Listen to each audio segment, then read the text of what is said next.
Hi, Dr. Yass here.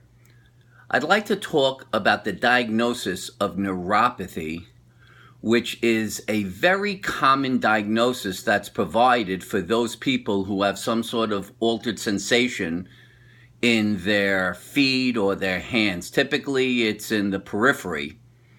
And the general theoretical basis behind the diagnosis of neuropathy is that you're having altered sensation, and therefore the only tissue capable of creating altered sensation is a nerve.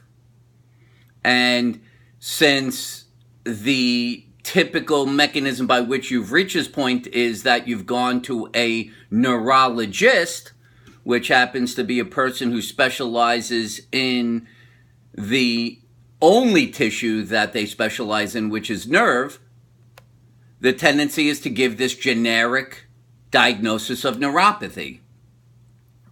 Now, neuropathy is, if you look at it from the breakdown of the word, neuro, meaning nerve, pathy, meaning pathology, the implication is that there has been some sort of deterioration of the structure of a nerve.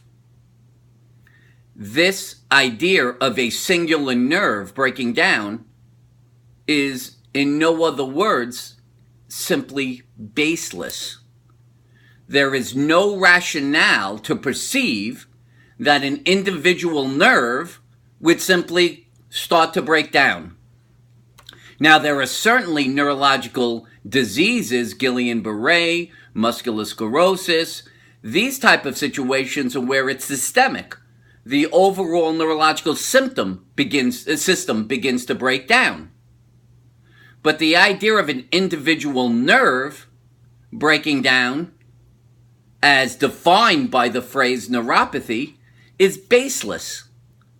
The only way that you're going to cause deterioration in nerve is if you took a knife, stuck it through you, happened to cut the nerve. That would be the case. So if we want to look at this from a rational perspective, let's look at the issue of the symptom you're experiencing and what might be the possible causes of those symptoms. So if you're having altered sensation in your hands, the issue isn't just generic in nature. You have to be more specific about where you're having the symptoms. Now, there are nerves or nerve roots that can create that symptom, but in most cases, the reason for the nerve to elicit the symptom is because a muscle has strained and is impinging on that nerve. So for instance, if we take the most classic that people think of, carpal tunnel syndrome. Carpal tunnel syndrome is irritation of the median nerve as it passes through the carpal tunnel, which is created by the bones of the wrist as well as the flexor retinaculum, a connective tissue band that runs around the wrist. Now, this is not an indication of the nerve simply eliciting symptoms due to structure. Quite the opposite. It is the result of straining of the muscles and tendons that pass through the carpal tunnel along with the median nerve, which as a result of the muscles and tendon straining thicken and impinge on the median nerve. So you have an altered sensation due to irritation of a nerve, but it is created by a muscular cause. So there is no pathology of the nerve. It is not a neuropathy. It is actually just impingement of the nerve by a muscle. That particular symptom would have to be expressed only where the median nerve innervates, which would be the palm side of the first finger, second finger, third finger, and half of the fourth finger. Only on the palm side. That's where the median nerve innervates. So if you had altered sensation anywhere else in the hand, we could not say that that symptom is the result of that particular irritation of the median nerve. This is important for you to start to recognize.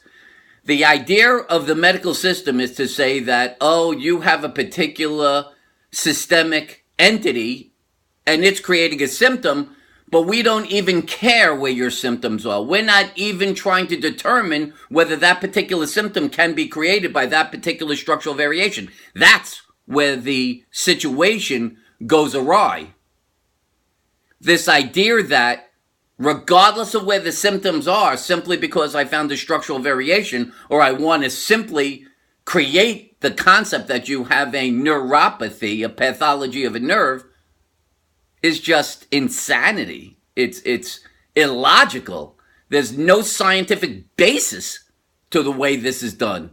It is simply you went to a neurologist who is clearly going to try to provide a neurologic diagnosis, even when the symptoms don't even match the idea that the cause is neurologic. What do you want from this person? They're only educated and trained in the system of neurology. So clearly they could only give you a diagnosis based on their education and training. That is why this whole idea of a splintered system designed to diagnose is obviously irrational and has no possibility of truly getting a proper diagnosis. So we talked about medium. Let's talk about someone who has symptoms in their entire hand.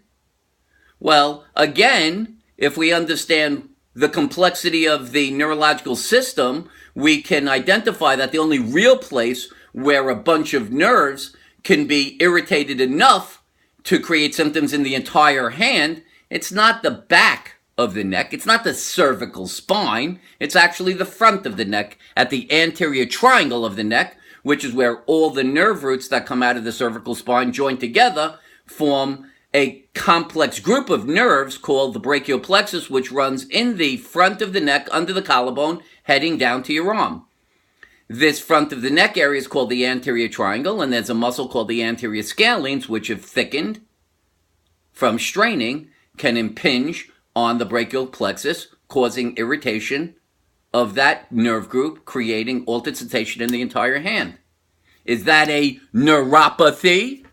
Is that a structural variation of a nerve? Of course not. It's insanity to perceive that. It is clearly the result of muscles straining and impinging on a nerve group. It is a muscular cause creating a neurological symptom. We could talk about sciatica, altered sensation into the foot. This, again, is not coming from a nerve root impingement in the spine. It is not coming from a pathology of a nerve, a neuropathy, a radiculopathy. This is fallacy. That's what it is. It is the result of a muscle in the gluteal region called the piriformis muscle impinging on the sciatic nerve as a result of a muscle that sits to the outside of the hip called the gluteus medius straining first because it cannot support you. The piriformis tries to compensate, breaks down, strains, and impinges on the sciatic nerve. So I'm giving you multiple situations where you can have altered sensation, and it has nothing to do with the concept of a pathology of a nerve, a structural breakdown of a nerve. Here's another big concept for you to accept and recognize as fact. Nerves are not the only tissue that can refer symptoms.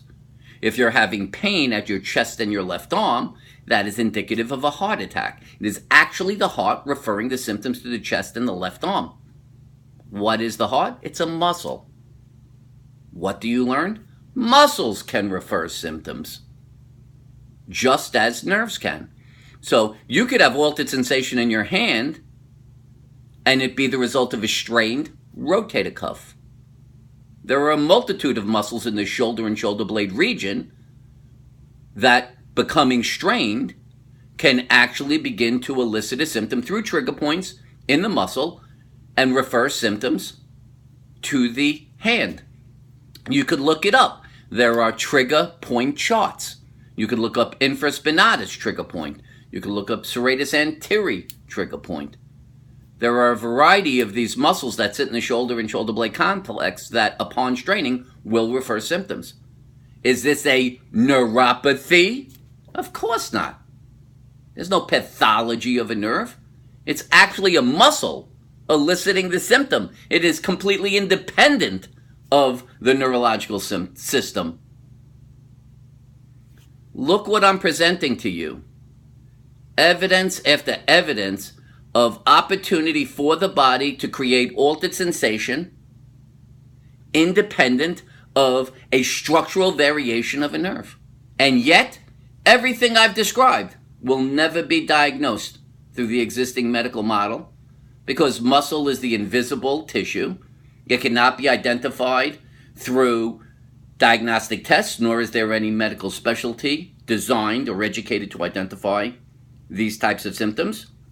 As I've said before, if you have altered sensation, the system will always guide you towards reaching out or trying to get a diagnosis from who?